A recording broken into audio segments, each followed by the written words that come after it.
저는 지난 한 주 동안 글로벌 회의 참석자 스리랑카 콜롬보에 좀 다녀왔습니다. 인도의 눈물이라는 닉네임을 가지고 있는 아름다운 그런 섬나라입니다. 제가 묵었던 호텔에서 너무나 멋진 바다가 펼쳐져 있고요. 그 바다 바로 옆에는 철도가 있습니다. 그리고 도로가 깔끔하게 잘 정비된 도로가 있었습니다. 마치 우리 캘리포니아의 태평양 바다와 일본 도로 그리고 철도를 보는 그런 연상을 할 수 있었습니다. 정말 아름다운 나라였습니다. 그런데 행사를 준비하고 진행하는 현지 리더가 20년 전에 2004년 12월 26일 새벽에 진도 9.1 크죠? 진도 9.1에 지진과 쓰나미가 일어났다고 합니다. 이때 3만 5천 명이라는 사람이 순식간에 사망했어요. 그리고 아침에 삶의 터전으로 출근하던 기차를 타고 출근하던 1,700여 명의 승객들이 4m, 5m 되는 파도에 휩쓸려서 전원 사망했다고 합니다. 그 장소가 호텔에서 그렇게 멀지 않은 곳에 있어갖고 정말 자연재해에 대한 그런 무서움, 두려움, 또 안타까움들을 좀 경험하는 시간이었습니다. 여러분들 뉴스 들으시면 아시겠죠? 브라질에서 지금 홍수가 너무 많이 났습니다. 지난주에는 중국에서도 그랬고요. 아마 텍사스에 지금 또 홍수로 인해서 가뭄, 얼마 전에 하와이와 텍사스에서 큰 불이 있었죠. 또 칠레에서도 많은 불 때문에 많은 사람들이 생명을 잃었고 또 그들이 가지고 있는 재산을 잃었습니다. 또 이미 지나갔지만 최근 몇 년간 코로나 바이러스 팬데믹 때문에 얼마나 힘든 시간을 보냈습니까? 생활하는데도 불편했고요. 사업하시고 또 어땠습니까? 사업 너무 힘들었어요. 손님도 오지 않았고요.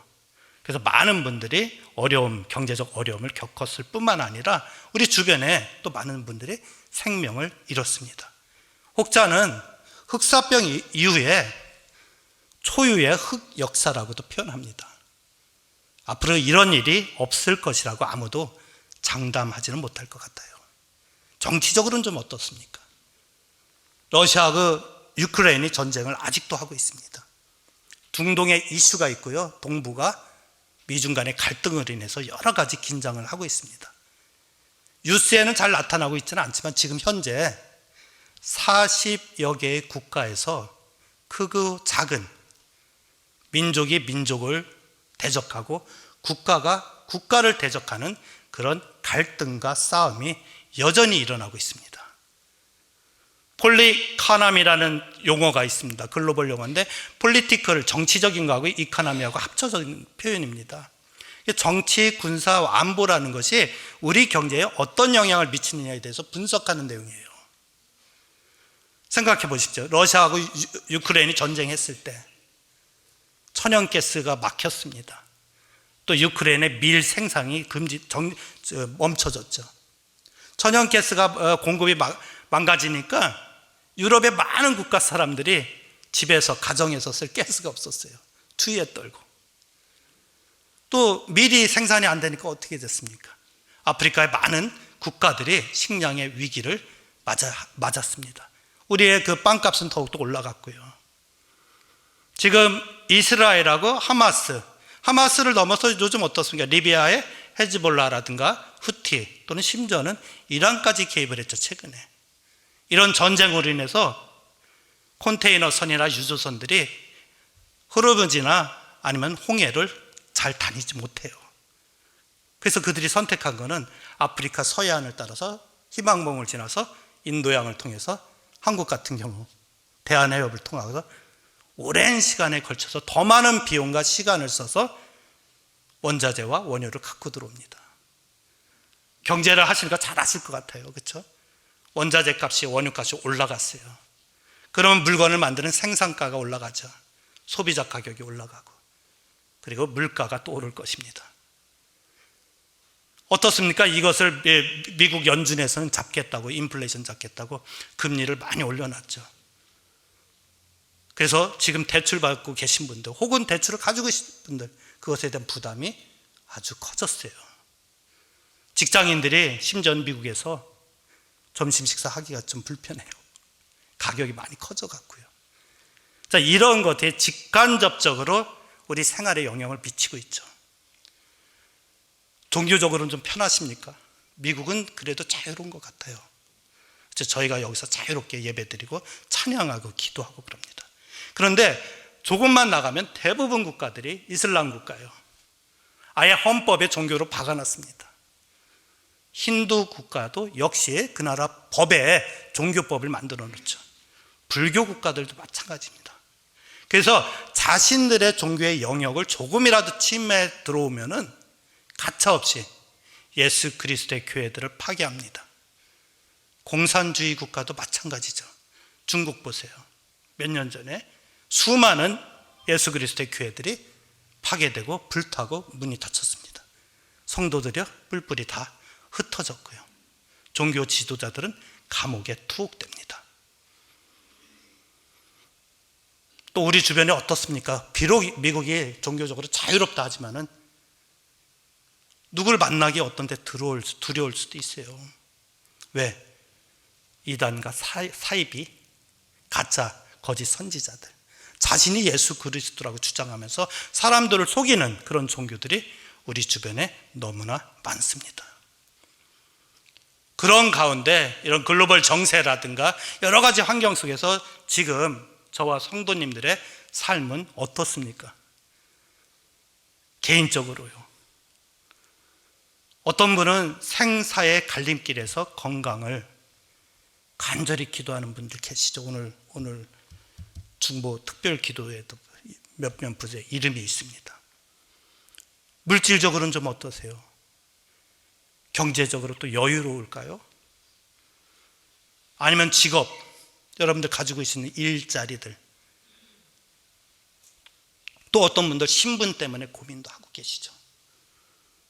또 가족과 인간관계의 이슈들, 상식을 벗어나는 도덕적 윤리적인 이슈들도 있을 수 있고요. 또 하나님 자녀로서 살아가려고 바둥바둥 하는데 우리 안에 있는 옛 사람의 본성들이 나타나서 우리의 영적 갈등, 우리 영적으로 공격해오죠. 힘들어요. 그럼에도 불구하고 감사한 것들 찾고 기도하고 찬양하고 말씀 읽고 서로 교제하면서 살아가는 것이 지금 우리 신앙의 현 주소일 겁니다. 세상에 지략이 뛰어난 사람들은 이런 환경에 대해서 어떻게 대응하는지 아십니까? 이런 환경에 대해서 정치적으로요, 군사적으로, 안보, 경제, 사회적으로요, 또는 과학기술이요, 이런 모든 환경들을 분석합니다. 철저하게 분석해서 우리 안에 우리가 어떤 영향을 미치는지를 분석해서 방향을 잡습니다. 우리는 그런 속에서 무엇이 강점인지, 우리의 약점은 또 무엇인지, 또 우리한테 위협이 되는 요소들은 무엇이고, 동시에 그 위협이 우리에게 기회를 줄 것인가에 대해서 모든 면의 계산기를 두들기죠. 그래서 전략을 세웁니다. 근데 우리 기독교인들, 우리 하나님 믿는 자녀들은 좀 어떨까요? 여러분들, 이런 정세 속에서 매일 미디어를 통해서 나오는 뉴스들, 그리고 우리 개인적인 삶들 돌이켜볼 때 우리 전략들은, 우리 신앙의 전략 어떻게 세우고 계십니까? 그거를 오늘 하나님 말씀을 통해서 함께 나누고자 합니다. 세상에 이런 일들이 일어났을 때 예수님께서는요, 절대 두려워하지 말라라고 얘기하십니다. 우리 주변에서 일어나는 일들 염려하시죠. 걱정하시죠. 그런데 예수님께서 절대 두려워하지 말라고 2000년 전에 제자들 앞에서 그렇게 얘기하셨어요. 2000년의 모든 신앙의 학습들을 우리가 반복해 오면서 오늘날 가장 첨예화된, 가장 최첨단의 신앙을 가지고 계실 겁니다. 저와 여러분들이. 이런 상황 속에서 예수님께서 절대 두려워하지 하지 말라. 두려움을 보시고 눈을 감거나 고개를 돌리시거나 피해 가시면 이미 지는 겁니다. 우리 안에 있는 두려움들을 직시하시고 하나님 말씀에 의지해서 극복해 갈 수 있는 그런 신앙과 믿음을 갖기를 소원합니다. 누가복음 21장 9절로부터 12절까지의 말씀을 제가 읽어드리겠습니다.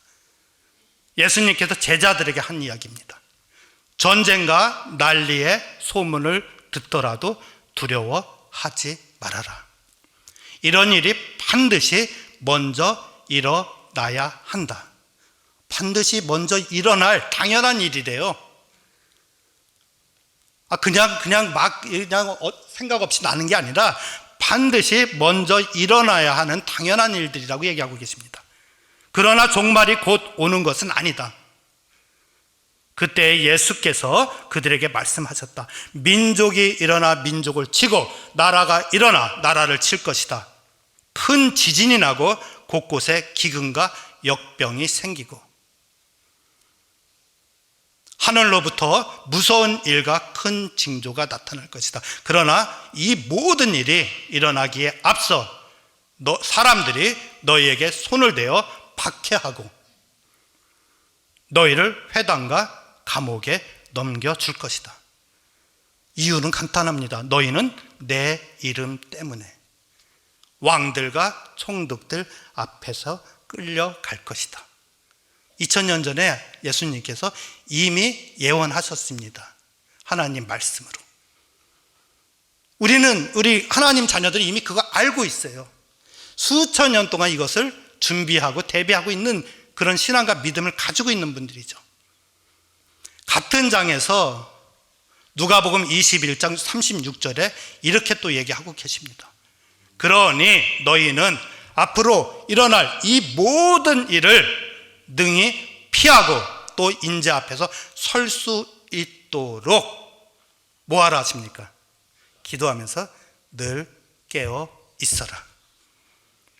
이게 하나님이 얘기하시는 이 세상에 대한 우리 주변에서 일어나는 것들에 대한 대응 전략입니다. 방향을 명확하게 주셨어요. 뭐라고 주셨습니까? 기도하면서 늘 깨어 있어라. 있어라. 해도 되고 안 해도 되는 선택사항입니까? 어떻게 생각하세요? 해도 되고 안 해도 되고. 아닙니다. 명령입니다. 기도는 하나님께서 우리에게 주신 명령이고 사명인 것입니다. 그러면서 또 기도만 하라 하지 않고 어떻게 구체적인 행동 원칙을 오늘 함께 나눴던 에베소서 말씀에서 이야기하십니다. 악한 날에 능히 대항하고 승리하여 예수 그리스도 앞에 설 수 있도록 구체적인 행동 원칙을 알려주시죠. 몇 가지로 정리가 됐어요. 진리의 허리띠를 메고 의의 흉배를 달고 평화 복음의 신발을 신고 믿음의 방패를 들고 구원의 투구를 쓰고 성령의 검 하나님 말씀을, 이게 바로 영적 싸움의 승리를 위한 전신갑주라고 합니다. 군인이 전투복을 입은 거예요. 갑옷을. 그런데 가만히 생각해 보면요, 오늘 이 설교 시간이 다 다룰 수 없어요. 신학교에서도 제가 이거 한 학기 동안 배웠습니다. 요 파트만요. 그래서 짧은 설교 시간에 이 모든 것들을 다루긴 힘들지만은 그럼에도 불구하고 나머지 투구, 의의 방패 이런 것들은 전부 다 방어 수단이에요. 근데 유일하게 공격할 수 있는 수단이 있습니다. 공격이 최선의 방어인 것처럼 유일하게 공격하는 수단이 성령의 칼, 성령의 검입니다. 이게 바로 뭡니까? 하나님 말씀. 하나님 말씀이 이런 시대에 얼마나 중요한지를 우리에게 일깨워주는 말씀이 아닌가. 오늘 설교 제목이 영적 승리의 최종 병기, 말씀과 기도. 이 모든 것을 다루지 못하지만 지금부터 말씀에 대해서 그리고 기도에 대해서 여러분들과 함께 나누는 시간을 갖도록 하겠습니다. 하나님 말씀, 성령의 검, 하나님 말씀. 여러분들 질문 하나 하겠습니다. 마음속에 하나님은 좀 어떤 분이라고 여러분들 스스로 고백하면서 믿고 계신가요? 내가 믿는 하나님은 어떤 하나님일까? 혹시 어떤 대표적인 거 있을까요? 내가 믿는 하나님은 어떤 하나님이신가? 나는 왜 그런 고백을 하고 그 고백의 근거는 어디에서 나오는가? 저는 개인적으로 제가 믿는 하나님은 다른 종교들하고 비교했을 때 대체 불가능한 하나님이세요. 이게 무슨 얘기냐? 다른 종교들이 아무리 자기들이 잘났다 떠들어도요, 하나님을 대처할 수 없는 그런 하나님이십니다. 첫 번째요, 창조주이십니다. 동의하십니까? 창조주 하나님이시죠. 불교를 볼까요? 불교가 부처가 나오는데 부처가 창조주입니까? 그렇지 않죠. 오직 창조주 한 분은 하나님 한 분밖에 안 계세요. 하나님은 완벽하신 분이세요. 맞습니까? 예. 하나님은 유일한 구세주이십니다. 그리고 하나님은 전지전능하십니다. 요거 잘 아셔야 돼요. 전지전능 무슨 뜻일까요? 모든 것을 알고 모든 것을 행하시는 분입니다. 어떤 분들이 6일 동안 창조한 것을 믿지를 못해요. 전지전능하신 분인데 그까지 6일이 중요합니까? 저는 6초 안에도 하나님께서 말씀으로 우주 만물을 창조하실 수 있는 분이라고 믿습니다. 0.1초에도 그 정도의 능력 있는 전지전능하신 분이세요. 하나님께서 혹시 거짓말을 하십니까? 혹시 하나님한테 사기당하신 분 계세요? 하나님한테 사람이 속이지, 그렇죠? 하나님 절대 거짓하고 속이는 분 아니세요. 이 명확한 하나님에 대한 우리의 신앙의 고백과 명제가 있었을 때 하나님 말씀을 접하셔야 됩니다. 그리고 나서요. 그게 좋습니다. 이거는 저의 주장이 아닙니다. 디모데후서 3장 16절에 이런 말씀이 있어요. 성경에 대한 정의를 내리고 있는데, 모든 성경, 즉 하나님 말씀을 기록한 책들이죠. 모든 성경은 하나님의 영감으로 된 것이므로 교훈과 책망과 바르게 함과 의로 교육하기에 유익하다. 우리 너무나 많이 듣는 이야기죠. 그렇죠? 하나님 말씀에 대한 정의. 이 글을, 하나님 말씀을 기록한 분들이 자기 생각으로, 자기의 주장으로, 자기의 사상을 가지고서 기록한 것이 아니라 하나님이 주시는 그때그때의 영감으로, 영적 감각으로 기록한 책입니다. 그래서 우리가 나는 하나님을 이렇게 생각해, 나는 이렇게 주장해, 생각과 주장과 의견을 말하시면 다쳐요. 하나님 말씀에 근거하셔서 말씀하셔야 되는데, 왜 그러냐면은 세상에 인구가 몇이나 됩니까? 한 70억 되죠. 그 70억 한 사람 한 사람 모두가 일정한 때가 되면은 자기의 생각이 있고 의견이 있고 주장이 있습니다. 그 모든 생각과 의견과 주장이 똑같을 수는 없어요. 다 달라요. 그런데 우리가 우리의 생각과 주장과 의견으로 이렇게 얘기하면은 충돌이 생기겠죠. 네 생각은 그래, 내 생각은 이래. 그래, 너 따라, 너 알아서 하고, 나는 나 알아서 해. 그렇죠? 때문에 하나님을 믿는 저와 여러분들은 우리의 생각, 우리의 주장, 우리의 의견들도 중요하지만은 보다 중요한 것은 이런 것에 대해서 하나님 말씀을 통해서 우리가 이야기할 수 있어야 될 것입니다. 두 번째는요, 요한복음 1장 1절의 말씀, 혹시 기억하십니까? 태초에 말씀이 계셨다. 그 말씀은 하나님과 함께 계셨다. 말씀은 하나님이셨다. 되게 클리어하죠. 근데 논리적 전개를 가만히 보면은 태초에 뭐가 있었습니까? 말씀이 계셨어요. 근데 말씀만 있는 게 아니라 그 말씀은 하나님과 함께 공존하고 계셨어요. 그리고 마지막에 말씀은 하나님이셨다. 와, 놀랍죠? 하나님과 말씀이 같대요. 제가 이게 가장 좋아하는 말씀 중에 하나입니다. 처음에 하나님 믿지 않고 교회에 왔다 갔다 할 때 있어요. 교회 출석할 때. 지금 그런 분 계세요. 혹시 난 하나님은 안 믿는데 교회 출석을 하시는 분들이요. 저도 그럴 때가 있었어요. 그때 목장 모임을 하는데 그분들이 너무나 많은 간증들을 하는 거예요. 하나님에 대한 간증, 성령님에 대한 간증. 가만히 들으면서 너무나 저는 신박해요. 신비롭고 저 사람 무슨 얘기하는 거야? 그래서 하나님은 믿지도 않으면서 나도 꿈에라도 내 삶 속에서 좀 하나님을 좀 만났으면 좋겠다. 그러면 내가 좀 믿을 것 같다. 어느 날 너무 심심해갖고요, 노는 날 소파에 누워서 이 머리 옆에 성경책이 있더라고요. 딱 펼쳤더니 요한복음 1장 1절이었어요. 거기에 오늘 태초에 말씀이 계셨다. 그 말씀은 하나님과 함께 계셨다. 그 말씀은 하나님이셨다. 와, 유레카 아닙니까? 너무나 큰 발견을 해갖고 제가 너무 놀랐어요. 이렇게 가까이 내 집안 안에 하나님 말씀 성경에 하나님이 계신데 엉뚱한 데 갔어요. 물론 엉뚱한 거 아닙니다.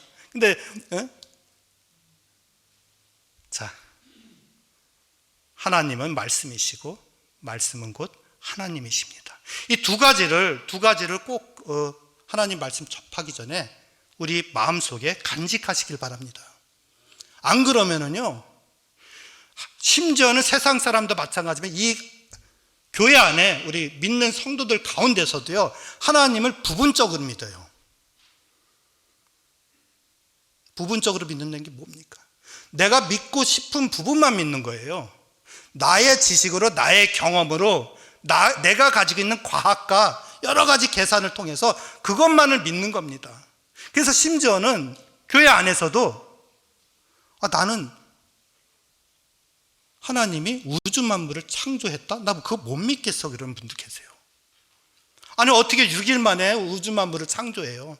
전지전능하시다는 사실을 모르면은 못 믿어요. 어떻게 그게 믿어집니까? 과학적으로 늘 접근하려고 하죠. 또 어떤 경우 있습니까? 나는 부활은 못 믿겠어.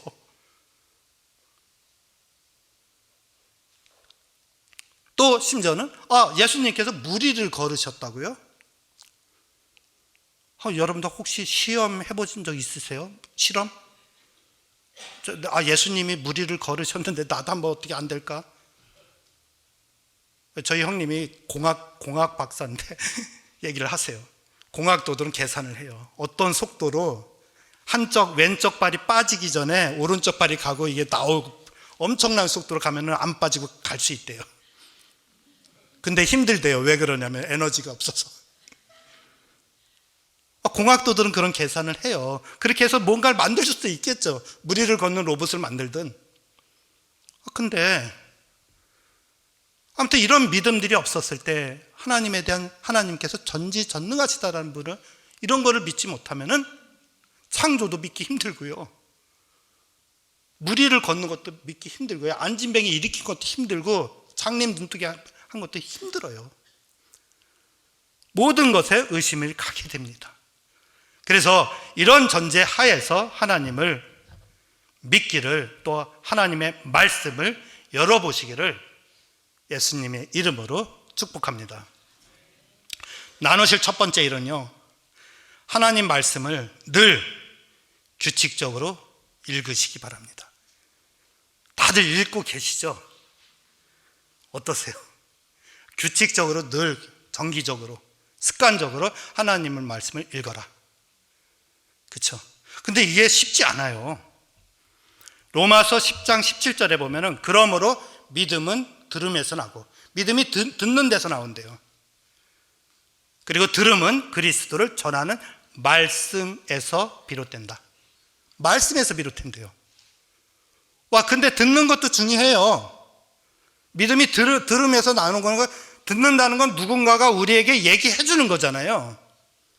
그 얘기해 주는 사람이 중요하죠. 여러분들이 매일 듣고만 있고 계시면 안 됩니다. 누군가에게 얘기를 해 주셔야 돼요. 이게 저와 여러분들의 삶의 목적인데, 하나님께서 부여해 주신 목적이잖아요. 듣고만 계시면 안 돼요. 매일 하나님 말씀 들을 때 유튜브에 유명한 설교 계속 듣고만 있어요. 좋습니다. 듣는 거를 제가 가볍게 여기는 거 아닙니다. 그러나 말씀을 직접 읽을 것을 권고해 드립니다. 매일요, 규칙적으로. 가능하면은. 신학교회 때 제가 켄터키 루이빌의 그 침례 신학 대학원이죠. 선교 신학을 공부를 했는데, 하루는 한 교수님이 들어오셨어요. 학생들이 한 34~35명 정도. 그때 이 교수님께서 나오시더니 쪽지에 뭐를 적으셔갖고 맨 앞에 있는 학생에게 주세요. 이 학생이 그 내용을 딱 보고, 긴 문장 아닙니다. 짧은 걸 주셨어요. 지금은 기억이 나지 않지만. 이 학생은 그 옆에 있는 학생한테 기회를 대고 조용히 얘기해야 돼요. 그 문장을 더하지도 말고 빼지도 말고요. 그리고 그 들은 학생은 그 옆에 있는 학생에게. 그래서 끝까지 마지막 학생까지 갔습니다. 그래서 마지막 학생한테 물어봤어요. 너 들은 게 뭐냐? 이 첫 번째 학생 거하고 똑같았을까요? 전혀 엉뚱한 데가 있었어요. 그 말이 어디서 어떻게 바뀌었는지 모르겠어요. 누군가가 듣고 얘기하고 뭐 자기 생각을 좀 변형해서 얘기도 했겠죠. 그랬더라. 그러니까 이 사람은 그랬더라까지 얘기하겠죠. 와우, 이게 뭡니까? 이 교수님이 뭘 강조하고자 그런 실험을 하셨어요? 듣는 것도 중요한데 기록된 말씀이 더 중요한 겁니다. 읽으셔야 돼요. 그래서 읽어서 혼자 갖고 계시지 마시고 주위 사람들에게 전하는 그런 삶을 살아가시기를 바랍니다. 도전적이죠? 그렇게 쉽지 않아요. 저는 목사이지만은 또 한편으로 풀타임으로 국제기관의 CEO로 일을 하고 있어요. 그래서 다른 목사님들하고 좀 패턴이 다릅니다. 새벽에 일어나면은 핸드폰으로 먼저 손이 가요. 그 전에 유튜브를 봤어요. 뉴스 보느냐고, 글로벌 뉴스 보느냐고. 그게 일이니까요. 근데 지금은 하나님 말씀을 봅니다.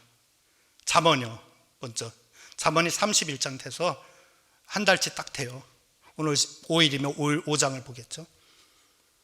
그리고 출근하면 모든 우리 저희 직원들은 큐티를 합니다. 제가 높은 사람이 큐티에 들어가 있으면 직원들이 말을 잘 못해요.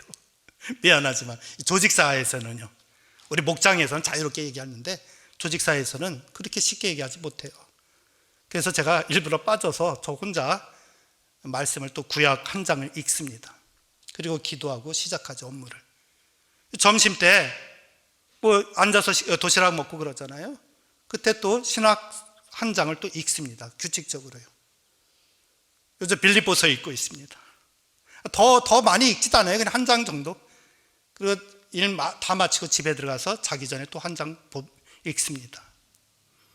근데 매일 그렇게 할 것 같죠? 그러지 못해요. 죄송하지만은 어떤 데는 스킵될 때도 있고, 어떤 데 바빠서 일정 있고 못 읽고, 어떤 데 몰아서 읽을 때도 있고요. 비행기 타고 출장 가면은 시간이 장장 13시간 30분, 9시간 20분 왕복이요. 그러면 뭐 책 읽고 영화 보고 말씀 준비하고 하겠죠. 여러분들 어떻습니까? 하루에 규칙적으로 우리 신앙의 정도, 신앙의 깊이만큼 읽으시면 돼요. 너무 욕심내서 많이 가지도 마시고 너무 안 하지도 마시고요. 내가 너무 힘든 신앙을 가지고 있으면은 일용할 양식 하루에 한 절 읽는 거 있죠. 그거라도 보셔야 돼요. 읽고 기도하시기 바랍니다. 그런 습관을 반드시 갖고 계시기 바랍니다. 가질 수 있으시죠? 아멘 하시는 분들 계시고 안 계신 분들도 계신데 다 그렇게 하고 계실 줄 제가 믿습니다. 읽다가 혹시 너무나 어려워요. 내용을 내가 모르겠어요. 그래도 포기하지 말고 읽으세요. 그 내용 그때 꼭 알 필요는 없어요. 언젠가는 우리 사도행정 8장 26에서부터 37절까지 유명한 얘기가 나오는데 이디오페의 내시가 이사야서를 읽고 있었어요. 근데 거기서 그 사람 누군가에 대한 설명을 계속하고 있는데 이것에 대해서 알지를 못해요, 이 사람이. 그래서 성령님이 예수님의 제자 중에 한 사람인 빌립에게 너 어디로 가라. 갔더니 이디오페 내시가 앉아 있는 거예요. 열심히 그 유대의 이사야서를 읽고 있습니다. 너 뭐 보고 있냐? 이사야서 읽고 있는데 읽을만 하냐? 그러니까 나 여기서 나오는 이 사람이 도대체 누군지 모르겠다. 근데 빌립이 잘 설명해줘요. 그분이 예수님이시고 어떤 분이셨고 우리를 위해서 십자가에 못 박혀 돌아가셨고 그분을 믿는 사람은 구원을 얻는다. 이런 얘기를 쭉 해주니까 내시가 눈이 번쩍 떠갖고 야, 물이 좀 나오면은 내가 침례를 좀 받고 싶다. 그렇죠? 그래서 빌립이 그에게 침례를 줍니다. 영혼을 구하죠. 우리가 말씀을 읽다가 잘 모르더라도 언젠가 목장 모임에서 큐티 시간에, 그렇죠? 아니면 교인과 성도와 교제를 할 때, 아니면 삶의 경험 속에서 누군가에 의해서, 아니면 유튜브를 보시다가 설교를 듣다가 그거를 깨달을 때가 있는 거죠. 그래서 포기하지 말고, 어렵다 하고 포기하지 말고 그래도 계속 조금씩 읽어가시기를 예수님의 이름으로 축복합니다. 읽고 그 내용이 무슨 내용인지, 무엇을 의미하는지, 그렇죠? 이 단어는 왜 이런 단어를 썼는지, 나는 내 신앙은 말씀에 비춰서 어떠한지, 그렇죠? 내 신앙이 어떠한지를 좀 말씀에 비춰서 점검해 봐야 되잖아요. 나의 강점은 무엇이고 단점은 무엇이고 보완하고 개선할 건 또 뭔데, 오늘 말씀을 통해서 나는 이런 인사이트를 받았어.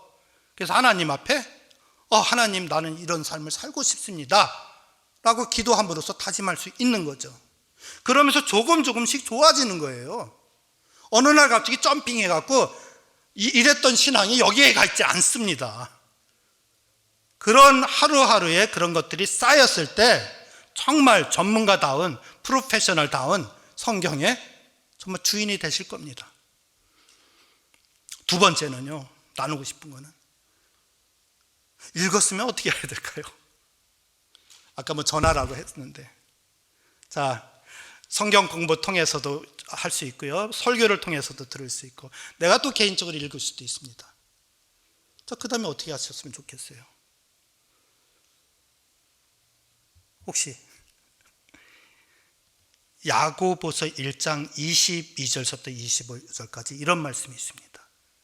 여러분은 말씀을 실천하는 사람이 되고 그저 듣기만 하여 스스로를 속이는 사람이 되지 마십시오. 뭐 하라고 하십니까? 하나님께서 실천하라고 하세요. 말씀을 읽고 알았으면은 그 말씀대로 실천하는 삶을 살아가라고 이야기하십니다. 그렇지 않을 경우, 말씀을 아는데 실천하지 않는 경우는 뭐라고 표현하셨냐면 스스로 속이는 사람. 우리 스스로 우리 자신을 속인대요. 속이고 거짓하는 것은 하나님이 주시는 게 아닙니다. 누가 줍니까? 사탄, 마귀가 주는 것이죠. 하나님 말씀을 알았는데 행동하지 않는 것은 결국 그 사이에, 인식과 실천 사이에 사탄이 개입한 거예요. 그래서 스스로 속이는 자가 됐습니다. 제가 세 사람을 한번 소개를 해보겠습니다. 여러분들 이 세 사람 중에 누가 마음에 드는지, 아니면 나는 이 세 사람 중에 어떤 사람의 본을 따라갈 건지. 첫 번째요, A라는 사람이 있습니다. 100가지 하나님 말씀을 알고 있습니다. 그런데 행동은 한두 가지, 서너 개 자기가 마음에 드는 것만 합니다. A. B요, 하나님 말씀을 한 10가지 정도 알고 있습니다. 그런데 알고 있는데 행동하는 거는 한 50개 안 알고 있는 것처럼 행동해요. 이런 분도 있을 수 있죠. 자, 그리고 세 번째 사람은 이런 사람입니다.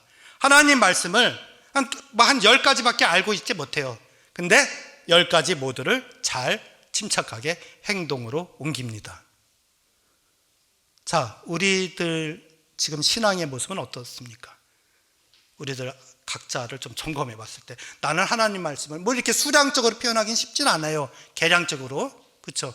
그렇지만 나는 하나님 말씀을 이만큼 알고 있는데 실천하는 걸 요만큼 하고 있는지, 내가 마음에 드는 것들만, 아니면 나는 하나님 말씀을 요거밖에 모르는데 이만큼 알고 있는 것처럼 행동하고 있는지, 아니면 나는 하나님 말씀을 내가 알고 있는 게 5개인데 아는 만큼 그냥 5개를 충실히, 그리고 더 많이 읽어서 10개 만들고 15개 만들고 나중에 100개 만들어서 100개를 행동하는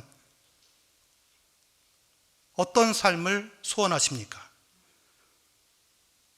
힘들더라도 이 세 번째 사람의 삶을 사시기를 예수님의 이름으로 축복합니다. 쉽지 않죠. 근데 그렇게 살기가, 그렇죠? 그렇게 살면 얼마나 좋아요. 알고 행동하는 게 사실은 되게 어떤 분들은 간단하다고 얘기해요. 왜 그러냐면은 하나님이 하라는 것을 하면 되고요, 하지 말라는 거 안 하면 돼요. 너무 단순하고 간단하잖아요. 그렇죠? 하라는 거 하고 하지 말라는 거 하지 않으면 되는데 정말 그럴까요? 하라는 것이 무엇인지 알았어요. 근데 행동하려고 했더니 그 사이에 여러 가지 갭이 들어오죠. 뭐가 들어옵니까? 우리 감정이 좀 들어오게 되겠죠. 내가 알아서 행동하려고 그랬더니 누가 감정을 툭 쳤어요. 감성도 들어올 수 있고요, 우리의 본능이 되살아날 수도 있어요. 사회적 관계가 방해할 수도 있습니다. 맞습니까? 예, 인간적 관계가 행동을 방해할 수도 있어요. 행동을 도와줄 수도 있어요. 그런데 방해할 수도 있어요.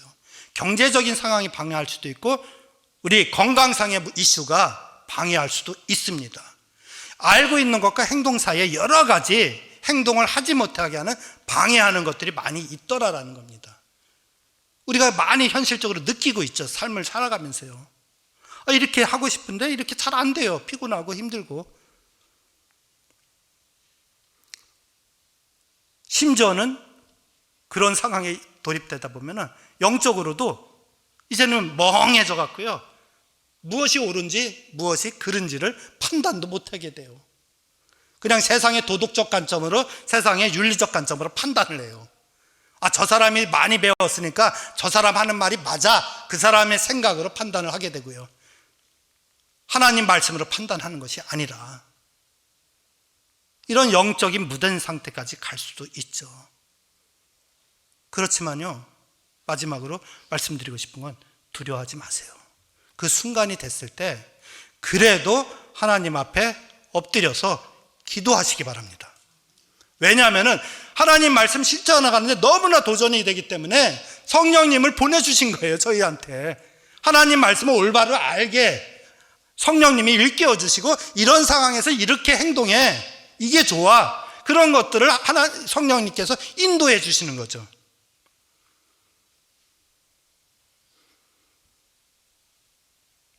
성경에서는 그 기도에 대해서 이런 말들이 있습니다. 좀 제가 몇 가지 정리했는데 여러분들 각자 하나하나 좀 이렇게 맞춰보면서 나는 어떻게 하고 있는지를 좀 점검해 보시기 바랍니다.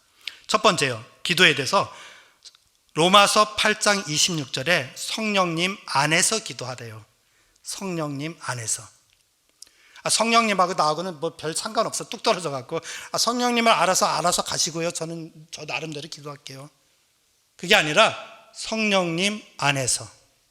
또 어떻게 기도하려면 은밀하게 조용하고 외딴 곳에서. 표현은 골방이라는 표현도 썼어요. 산으로, 예수님 산에 많이 가셔서 혼자 기도하시죠. 베드로 어땠습니까? 지붕 위에 혼자 가서 기도했습니다. 또 이런 표현도 있어요. 겸손하게 무릎 꿇고 엎드려서 순종하는 마음으로요. 기도 많이 하는데 그 또 중요한 게 죄를 고백하고 용서를 구하면서. 마가복음 11장 25절에 그런 내용이 나옵니다. 기도하기 전에 죄 가운데 기도하는 것이 아니라 하나님 앞에 조용히 나가서 나의 죄를 하나님 앞에 고백하고 용서를 구하고, 그리고 하나님 앞에 원하는 것, 필요한 것, 하나님의 뜻을 묻는 기도를 하라 합니다. 이렇게 하고 계실까요? 그 다음에 또 어떤 간절한 마음으로 하래요. 이 간절함이 가장 성경 속에 묻어나시는 분이 뭐 인간적으로 어떤 왕도 있었죠. 어떤 왕이 조금이면 죽어요. 그래서 하나님께 살려달라고 엄청나게 울부짖고 기도하니까 하나님이 15년 더 살게 해주세요. 이런 사람도 있지만은 예수님의 기도만큼 간절한 경우는 또 없었어요. 겟세마네에서 기도하십니다. 얼마나 간절하게 기도를 했냐면은 땀이 뭐가 됐어요? 핏방울이. 이때 예수님께서 나 너무 무서워, 인간적으로 십자가에 못 박혀 빵빵 이렇게 채찍도 맞아야 되고 이게 뭡니까? 얼개간도 써야 되고 가시관도 써야 되고 두들겨 맞고 모욕당하고 그리고 여기 손에 여기에 뭐 대못도 찍혀야 되고 인간적으로 너무 아파, 나 하기 싫어, 이런 마음으로 기도했을까요?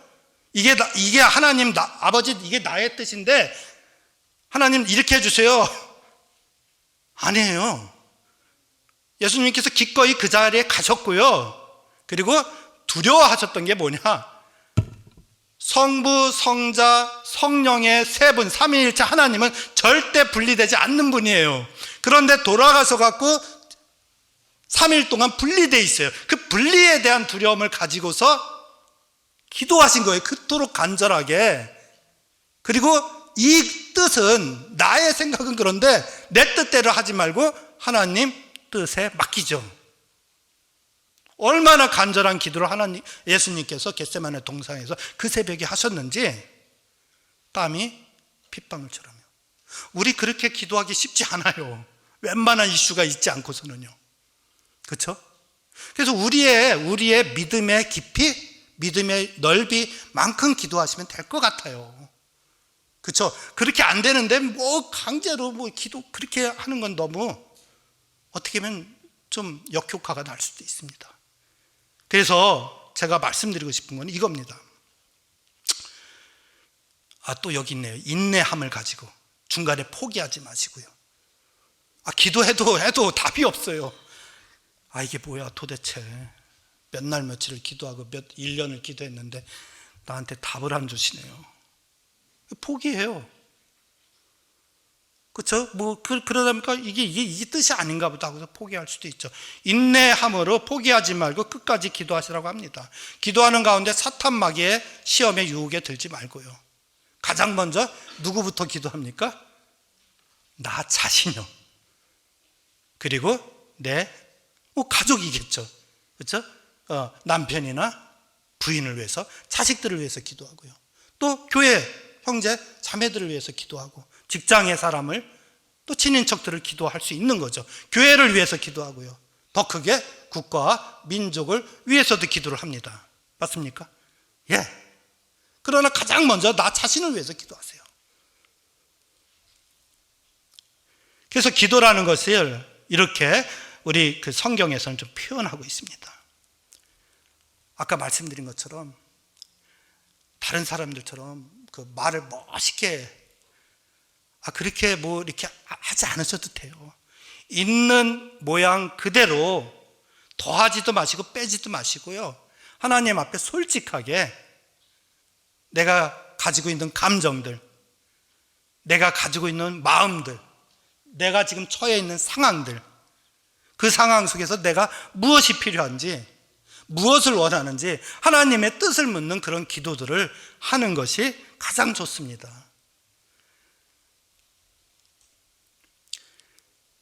그래서 기도를 하시는데 그런 마음으로 하시고, 세 가지 원칙을 좀 이렇게 말씀을 드리겠습니다.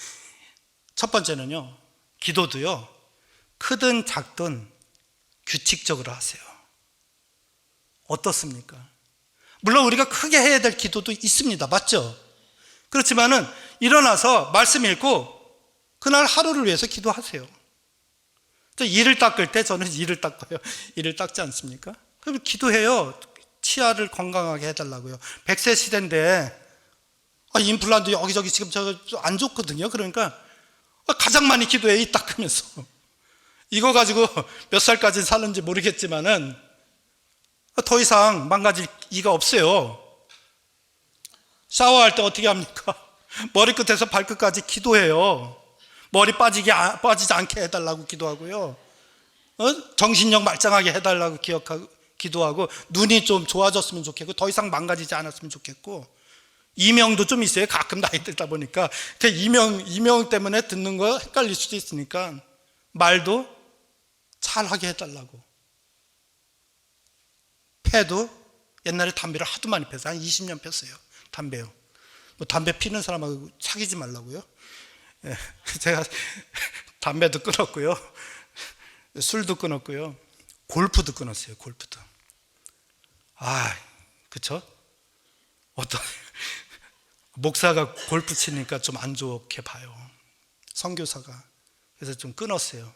너무 좋아하는 스포츠인데 하지 말자. 폐가 안 좋을 수 있으니까요. 지금 많이 깨끗해졌겠죠, 그렇죠? 끊은 지 꽤 됐으니까요. 그렇지만 폐가 건강하게 해달라, 위가 건강하게 해달라, 머리끝에서 발끝까지 건강해서 의사 선생님 보지 않고 병원 가까이 가지 말게 해달라고 기도합니다. 물론 제 기도는 그렇지만 하나님께서 어떻게 인도하실지는 모르는 거지만 그래도 끊임없이 기도합니다. 그런 거를 마음을 새기게 되는 거죠. 기도라는 것은 어떤 것일까요? 여러분들 그렇게 기도하면서 어떤 마음이 드세요? 저는요, 기도를 하면은 잠재적인 위기를 파악하게 돼요. 아직 일어나지 않았어요. 앞으로 일어나게 될지도 모르는 어떤 위험 요소를 파악하게 됩니다, 기도하면서요. 제가 일을 그렇게 기도한다 그러잖아요. 지금까지 관리를 잘 못했는데 기도하면서 앞으로 이가 조금만 이상해도 파악하게 되죠. 잠재적인 위기를 파악한다는 건 무슨 뜻입니까? 알았죠? 알았다는 것은 예방을 할 수 있다는 뜻입니다. 맞습니까? 대비할 수 있는 거예요. 대비를 할 수 있다는 건 어떤 거죠? 그 위협으로부터 나를 보호할 수 있는 겁니다. 맞습니까? 예. 보호할 수 있다는 것은 나를 지키는 것이고요, 내가 건강하게 하나님께 영광 돌릴 수 있는 그런 기회를 만들어가는 겁니다. 기도가 단순한 것이 아니죠.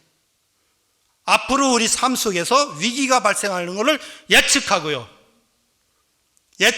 준비하시고요, 준비하시면 예방할 수 있는 거고요, 예방하면 보호할 수 있는 거고, 보호함으로써 우리 삶이 풍요로워질 수 있는 겁니다.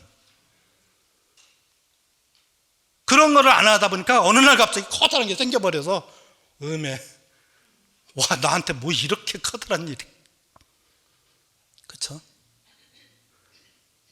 조금씩 우리 삶 속에서 기도하는 그런 삶을 가지시기를 바랍니다. 두 번째는요, 기도할 때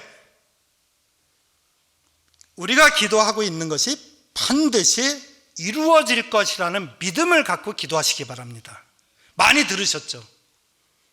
설교 지금 오랜 시간 동안에 이런 설교 많이 들으셨기 때문에 믿음을 가지고 기도하라는데, 마가복음 11장 24절에 이런 내용이 있어요.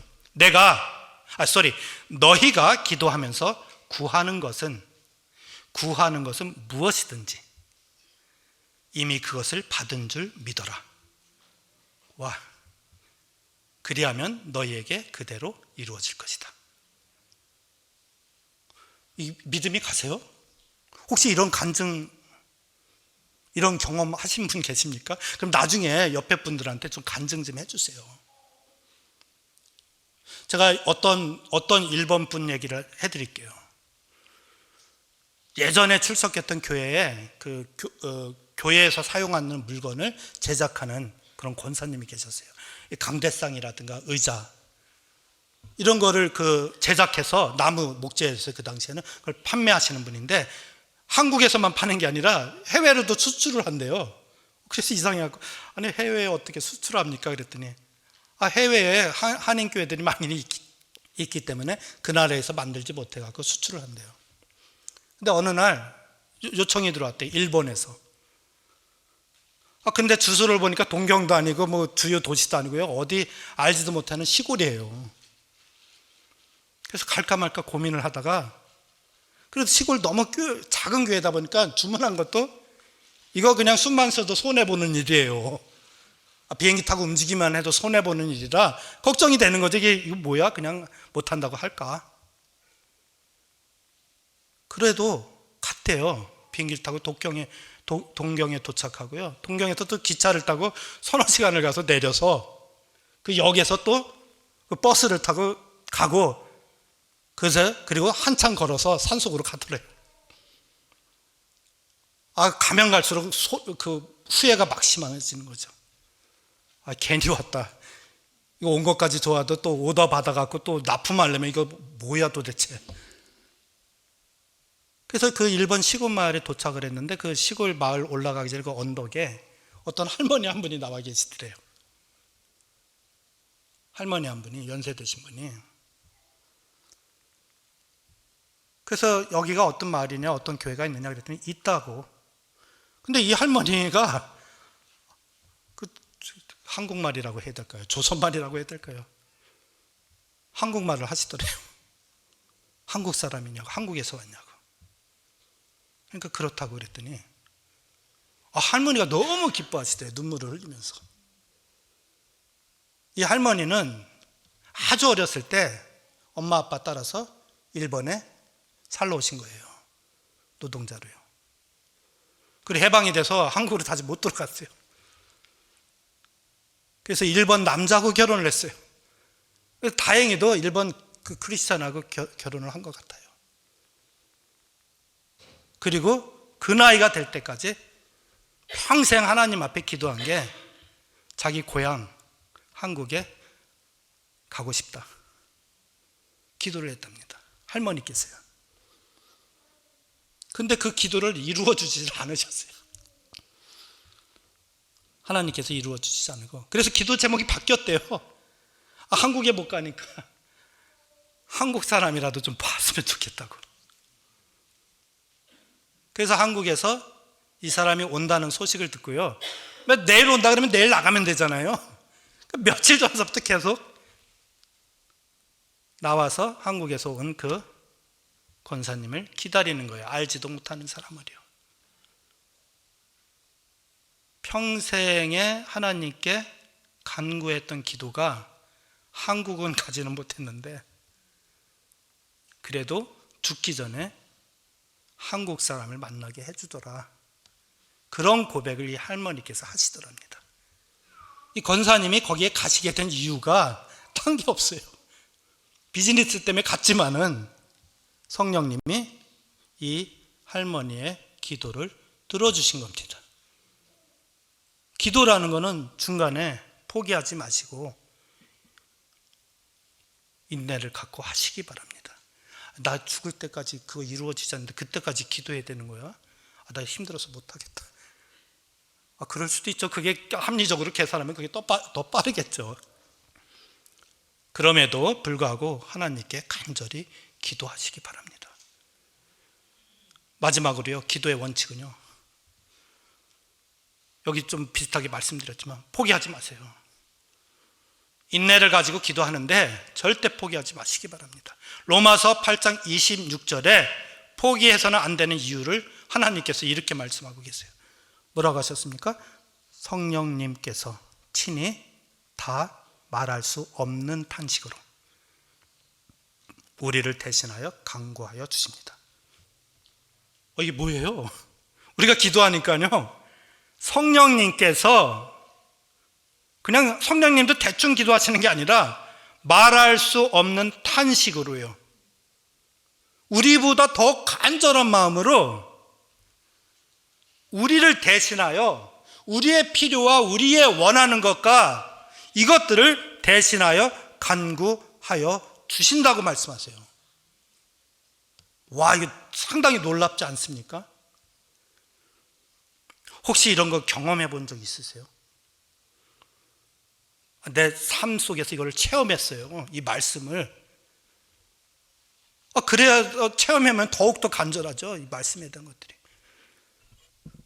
제가 미얀마에서 4년을 근무했습니다. 되게 한 2012년도니까요. 후진국 이런 나라 너무 힘들어요. 4년을 근무했는데 어떤 프로젝트 책임자, 그 책임 매니저가 있죠. 근데 이 사람이 그 현지 직원들의 그 안 좋은 불법을 발견을 했어요. 그래서 계약을 더 이상 안 하고 해고 조치를 했습니다. 근데 이 세 사람이 그 나라는 명예를 되게 중시하는 나라예요. 그 지역사회에서. 우리나라도 그렇지만요. 자기네가 마치 그 부정부패한 사람처럼 자신은 했어요. 근데 동네에서 그렇게 또 알려지게 되잖아요. 디펜스를 해야 되잖아, 본인들이. 그래서 자기는 잘못한 게 없다. 그래서 디펜스 하기 위해서 이 매니저가 평상시에 크리스찬이었는데 미얀마 그 국교, 불교를 약간 평가절하하는 말들을 했어요. 사람들 회의할 때나 뭐 이럴 때, 식사할 때나. 그러다 보니까 이 사람들이 그것을 알고서 종교법 위반으로 이 사람을 고소를 한 거예요. 종교법 위반을 하면 이거 100% 지게 돼 있습니다. 또 이거 볼 것 없어요. 그 사람이 아무리 뭘 잘했다 하더라도요. 그 나라에서 국교로 정하는 불교의 종교법을 위반했다. 불교를 모욕했다. 벗어날 수 없어요. 그 재판에서요. 이길 수가 없습니다. 그러면 이 사람이 재판에서 지면 그 다음에 타겟은 누구냐? 우리 기관이에요. 왜 이 사람 별 볼 일 없어요. 이 사람한테 뭐 돈을 뜯어내겠어요. 뭘 하겠습니까? 기관은 돈이 많잖아요. 그러니까 이 사람이 지면은 그걸 핑계로 이제 기관, 다음 단계는, 다음 수순은 기관을 공격하는 거죠. 그래서 이 사람이 100% 실패하게 돼 있어요. 거기 국가 책임자로서 얼마나 마음이 불편합니까? 가끔 언론에서 와요. 어떻게 된 일이라고 인터뷰하자고 하고, 기자들이 와서 물어보기도 하고. 여러분들 살면서 이런 법정 이슈 있을 수 있지 않습니까? 그래서 기도를 했어요. 하나님, 이거 도대체 어떻게 풀어가야 됩니까? 분명히 다음 수순은 이건데 그냥 주고 마는 게 나은 건지, 그럼 못된 짓을 한 놈들한테 귀한, 그렇죠? 도네이션 한 것들을 줄 수는 없지 않습니까? 하나님한테 간절히 기도하는데 도저히 방법이 없어요. 이길 방법이. 그런데 이겼어요. 사실 재판도 하지 않았어요. 이겼어요. 근데 어떻게 혹시 이겼는지 아세요? 이게 군사 독재예요, 정부가. 대통령이 자기 이미지를 좀 좋게 하려고요, 그린 정책을 썼습니다. 그린 팔러시. 그게 뭐냐면은 사회를 깨끗이 정화한다는 뜻입니다.